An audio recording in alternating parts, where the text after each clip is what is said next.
go, baby. What's good, guys? Yoku here, and damn, we're on a roll this week, ain't we? Today's video, we're going to be talking about the 5 stars instead of the 4 stars. Now, I have 2 previous videos that if you happen to come across this one first, I'll explain what those previous videos are. The first video being my overall statements about tiering and how I would place the entire cast of characters in comparison to one another, what they provide and what they don't provide in a team-based aspect. It's much less about how these characters perform on their own and more like what we should be tiering characters as. What do they do for the team? The second video, of course, is going to be the 4-star characters and how I tier those, which either of those videos you can check out in the bubble or at the end of this video. Regardless, let's talk about some 5 stars, baby. Now, the list for 5 stars is way shorter than 4 stars, so theoretically this should go by a little bit faster, but there might be some more information to talk about regarding 5-star characters. Per usual, let me break this down. I have S+, S tier, A+, A-, and B tier. In regards to 5 stars, I don't think anyone is lower than B tier, but if I'm being honest, they probably aren't lower than A-. However, in comparison to one another, a B tier may or may not exist. To get this out of the way, because I know a lot of people have some very differing opinions, in my opinion. Too many of you guys are doing this. I'm just gonna throw this out there. I'm shooting shots real quick. There are way too many of y'all doing this. Everything does not belong in S+ tier. The S tier, and this is coming from a fighting game background, mind you, if you just don't do this and maybe I'm the one in the wrong because gacha community puts everything in like an S tier. The S tier is the standard for top of the top. These characters are phenomenal all the way across the board, almost 10s all the way across the board. Very few flaws, if not any flaws. S+ means that they are beyond that. They are plus ultra. This is not how this works, in my opinion. In my S tier, my S+ tier or S tier will not look like that. S+ tier means that this character or these characters are so strong, so phenomenal, they would be considered my must pull. And in fact, I'm gonna do that. Unless their kit, unless the entirety of a character that I put in the must pull category is changed, they're a must pull character for everyone, not just free to play, not just for whales, not just for dolphins.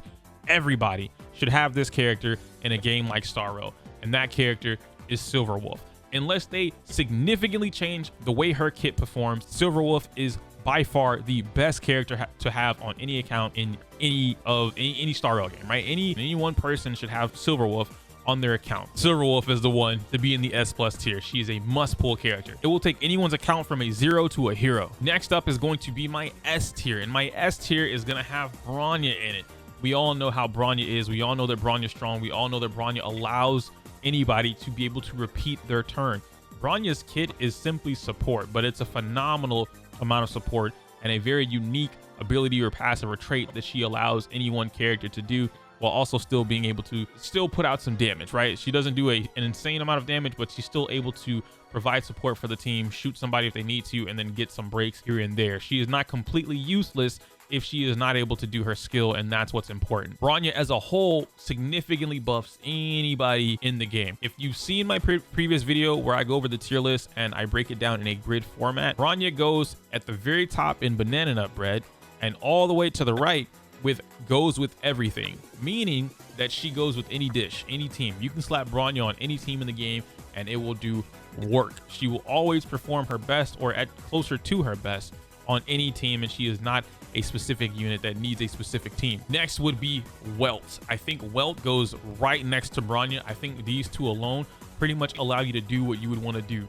Speed control or turn control, if you will, negating turns, right? Welt takes turns from the enemy. He doesn't allow them to play the game. Bronya never lets the opponent play the game by continuously giving your team the turns, right? And so we've seen it time and time again. Bronya plus Zila, you're dead. Bronya plus Jing Yuan, you're dead. We've seen this a number of times in a number of videos across YouTube right now, or even Discord for that matter. That combo is insanely nasty. Welt is just the opposite of the combo, but they still do the same thing. Instead of Welt buffing Zila or buffing Jing Yuan, he removes, right? He steals the turn from the opponent. Hey, the opponent is gonna go next. Ha ha ha. Welt pushes up glasses, right? He does the anime thing, not on my watch, and then spins his little cane. Okay, that's Welt. Phenomenal character, easily the S tier. Now, as I mentioned earlier, what you normally see is this, Clara stays in B, this, and then like this, right? This is the type of tier list that you guys normally see, and it's wrong. You guys ever see, this is gonna tell my age, bro. You got someone on Cartoon Network. Damn, is it Cow and Chicken? I think it's Cow and Chicken that the cartoon's from. But it's this old dude. Maybe it's not Cow and Damn, I don't remember what it is. But it's this guy. It's this old white dude. He's kind of chubby. He's the boss or something like that.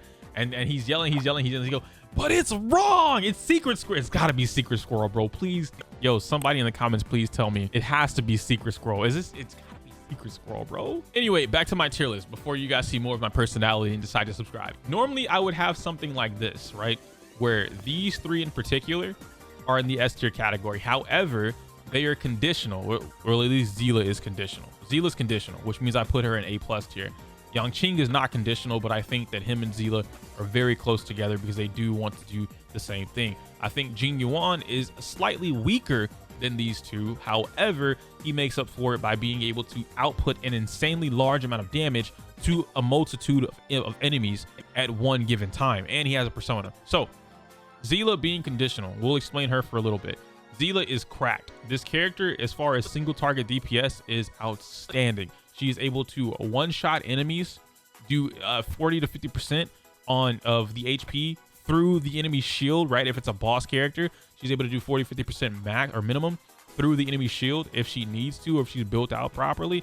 And regardless of if they're weak to quantum or not, she is still able to take out KOs. Now, late game, this changes. In some of the later games or some of the later gameplay, what ends up happening with Seele is that you get to some enemies that have a defense boost, right? So they negate the damage that you would do because you would crit them, and they're like, hey, I don't really care about your crit, you're gonna do regular damage. And now Seele doesn't perform as much because Seele, being conditional, needs to get the KO. She needs a kill from a mob, a minion, a small enemy, whatever the case may be, to trigger her reappearance passive. And if she can't do that, Seele becomes a very standard character. Now, Yangqing being similar in that regard, but he does not need to get a KO, right? Yangqing simply just needs to attack something. Oh, I did my skill, okay, triggered. Oh, I did my skill, empathic sword link activates. Oh, my ultimate's here, okay, double empathic sword link. Okay, I get more damage. My crit's boosted to 60%. Okay, you're dead. I got a crit. He just needs to be built out, and then he starts doing an incredible amount of damage. Early game, Yangqing will outperform Seele simply because what he's able to do is boost himself, regardless of what your relics and artifacts or anything like that are. Once you start to get light cones, relics, things like that, Seele is going to outperform Yangqing, but only until she can get the kills. Once she stops getting mob kills, Yangqing takes over. This is the reason I have both of these characters in A+. Now note, because I know someone's gonna say it, this does not mean they are not absolutely bored out of their mind. These characters are great. This just means that conditionally, you need to do blank before they jump up here to S tier, right? So until you do blank, they can't be here in S tier. Does that make sense?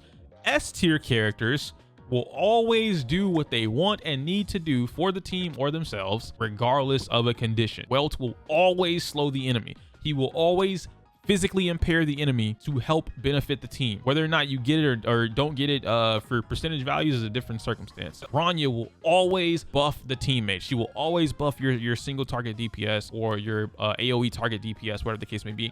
She will always do what she wants to do to help the team. These things that they do are phenomenal. That is why they are in S tier. Jing Yuan, very similar to these two, but once again, AoE target damage instead of single target damage. Jing Yuan, however, has a persona, and the more he attacks, the higher damage the persona and him output together. So what is that? That's a condition. Very easy to fulfill that condition, by the way, but still a condition. Who helps him do that condition? Oh, I don't know. Well, Bronya, allowing them to attack multiple times per rotation, per turn order. Damn, that's crazy. It's almost like these two characters enable this tier. Why is there a 2 there? They enable this tier so that the tier can jump up to S tier. That's how this functions. And that's how tier list should work. Everybody should not be in fucking S tier simply because they're strong. Oh man, Jing Yuan strong, bro, throw him in S tier. Oh, Yangqing strong, bro, throw him in S tier. You have to differentiate why these characters are placed in the tier like that. And that also goes into the video that I made last week where I said as a preemptive, right, a pre-warning for this tier list video, I said that too many people are making tier lists and they're not discussing or breaking up, right? They're not differentiating why these tiers exist in the first place. And that's why you shouldn't trust so many tier lists. Take every tier list with a grain of salt, including mine, because I am not the best player. I am not the most knowledgeable player, and I definitely am not doing math. I hate math. If it's further beyond a basic level, don't talk to me about math. But I do understand character kits and concepts enough to be able to theory craft, and I love theory crafting. Next will be Kafka. I will put Kafka in A- tier. The reason I put Kafka in A- tier is because by herself, she is not outputting the same amount of damage that these three characters do. However, Kafka has a condition. Some people don't know it because they might not have played that or discovered that early on in the beta. Other people don't know it just because they don't have access to the game or care. Kafka's condition is based off the DOT, right? So she wants to be able to stack DOT, multipliers by DOT. And so you're going to want characters that help her stack or do more DOT damage. The first one that always comes to mind is Sampo, right? Sampo plus Kafka is going to be a phenomenal pairing until we get someone that's better than Sampo. Silverwolf, by chance, right? Kafka, Silverwolf, that's why they're a pair in the game. That's why they're a pair in the lore, is because they work way too good together. So that's what's going to make Kafka go from A- S tier, is having Silverwolf on the team or a Sampo on the team. Next would be Clara. I don't think Clara is bad by any means, or Clara, however you pronounce her name. I think Clara is actually a very strong character. I think Clara is, once again, conditional, but her condition does not depend on any other character. Her condition is just straight up, did the enemy attack me? Yes. Okay, Savrok, protect daughter, beat the shit out of them. And then Savrok comes out and he's like, I got you. Wham, you're dead. And GG's no re.